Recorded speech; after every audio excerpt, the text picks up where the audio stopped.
What's up, guys, and welcome back to Beyond the Void Horror Podcast. My name is Alex, and today we're going to be doing a spoiler-free review of a new Hulu movie called No One Will Save You.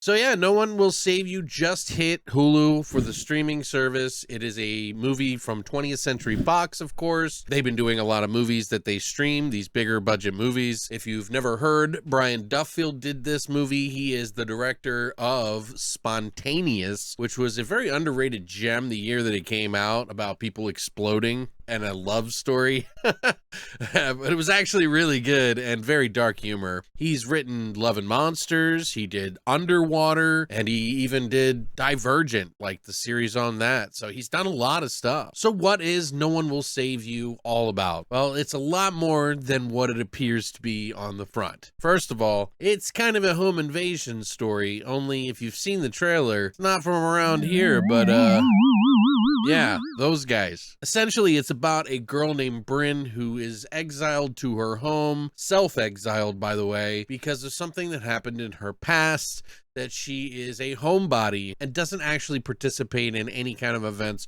around other people. And you don't really know why. Now, one night, she has to battle an alien that breaks into her house and takes over her home, and something accidental happens that sets off a chain of holy shit that you might not believe. Now, I've seen a lot of alien movies, and typically they do a lot of different ways to kind of like string you along to the very end, and you know, there's like all this stuff going on that you don't really understand, and they never really reveal the aliens usually until the end. This one just kind of kicks the door open. This movie just kicks off immediately, which I actually really loved. This one is like all out in the open. You get a short introduction into Bryn, and then things start to happen immediately after she has an alien break into her house. And it's not only super intense, but super action-packed. And there's a lot of stuff that goes on that you will not find in other alien invasion movies. In fact, this movie does a really good job of just kind of kicking the door open, like I said, and just really kind of going for it. It's doing a whole lot of really different, unique, fun, interesting, and just insane things that are going to just blaze your screen right off the bat. And then it's got like this sort of Trojan horse for like another story that kind of unravels as you start to watch the film. Now, one of the most interesting things about this film is that there's barely any dialogue. In fact, I could probably count on both of my hands how many times a word was spoken. Wild, right? But that's actually a good thing, and this movie does a really good job of really focusing on the mannerisms, the tension, the scares, the sounds around you, really kind of getting to this girl. And then by the end of the movie, you're going to find another story that has been going on the entire time, one that is kind of, like I said, unraveling as you go along. You realize that there's something about this girl and why she does not like to go out in public or be a part of the town or anything like that, because you find out early on things are just very weird. But man, this movie really goes for it. I think it's going to please a little bit of both fans, you know, those who like a deeper story kind of tucked into this weird, you know, crazy alien action-packed sort of story, and those that just want to see the action-packed stuff. But the ending may be a little different for some people, and you might not enjoy that. I don't know. It really kind of depends on you as the viewer, but I think after you give it some time and to really kind of soak it up, it's a story about humanity and kind of compassion in the vehicle of a really cool alien sci-fi horror story. So it's really interesting how they do that, and I was really impressed with it. I wasn't the biggest fan of the ending, and of course I won't spoil that for you, but I think it is unique. This is a very unique alien invasion movie that you will have never seen before. You will not expect what's going on. You may know sort of something, but you just don't know what. And this girl, Bryn, who is played by Caitlin Dever, who was in the movie called Booksmart, which was like a comedy that two girls were like hanging out in. I recognized her from something and I couldn't remember what, but she's in here and she does a really fantastic job of just conveying a lot of emotion through just acting and not saying a damn thing. I mean, she does say a few things in the movie, but like I said, there is not a lot of dialogue here. It's really just kind of going for the ride. And I think it's kind of a feat for Brian to do this. You could say, oh, well, this is just a shortcut to not have to do dialogue in a movie. I'm thinking he's pretty capable of doing dialogue, but maybe he really wanted to kind of push himself to really kind of work on the atmosphere and the vibe. And put it this way, you can tell a hell of a lot about character just by putting them in different situations. And I think it's pretty unique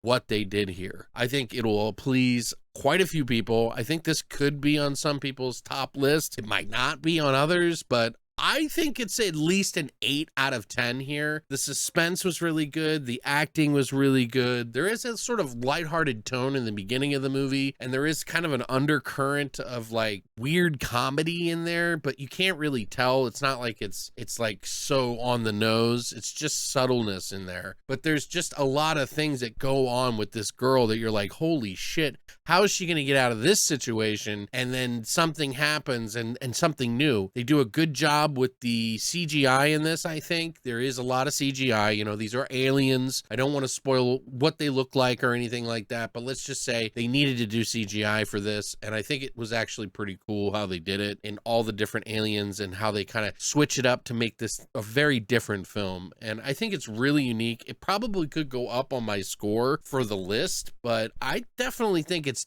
a solid 8, maybe an 8.5 out of 10. I don't know. It just depends. I really enjoyed it. I think it's definitely a rewatchable movie and you should watch it as soon as possible. It is definitely not as horror, but there are a lot of moments in the film that are pretty scary, I guess. I'm really kind of just taken back by this film. This is so different than I've seen. And, you know, we got the end of Underwater, so you know Brian Duffield is good about like kind of showing you the goods, you know what I mean? It almost kind of feels like this is a sequel to a movie, but everything is kind of played backwards because it's unraveling as you go. There's a story there and you pick up these little crumbs as you go, as the action and the crazy like sci-fi horror kind of bleeds away into a compassionate story, character study about this girl. So yeah, I think highly recommend checking it out. It's definitely a really good watch for a big budget film, and I think it's a definite plus to Hulu. It's PG-13,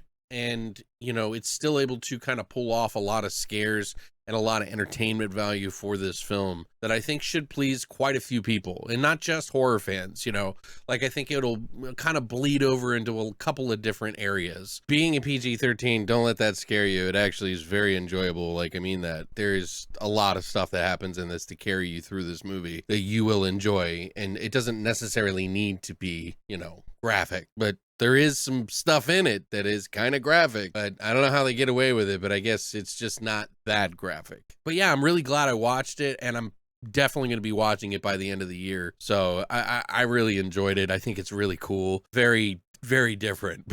There's just so many layers to this alien stuff that you're going to be like, oh, wow, they went there? Oh, whoa, that's happening? Oh, wait, what? You're going to just kind of be like, it's like a kid in a candy store in a way for a viewer. So I think you're really going to at least enjoy 75% of it. Maybe the end is going to be a little too off the wall for you, but I think it's pretty safe to say that you will enjoy your watch. But I don't know. What do you guys think? Did you see the trailer for this? Did you like what it had to offer? There is nothing after the credits, by the way. I just want to let you know. And the name is a double entendre of sorts. So you'll have to figure it out for yourself, but I'd love to hear what you think it is in the comments down below. I would love to hear your thoughts on this one, whether you've seen it or not, and if you're going to check it out. Thank you guys so much for supporting this channel. We are almost at 4,000 likes, which is huge for me. You know, I've been plugging away at this for many years now, and, you know, I've had my ups and downs, but I really want to thank you guys for helping me get there and just supporting the channel and just like being a part of it, like writing comments about what you think. I love responding to you guys. And yeah, we get a troll here now and then, but who cares? You guys are the best. Thank you so much for the support. We got more on the way. And as always, long live the void.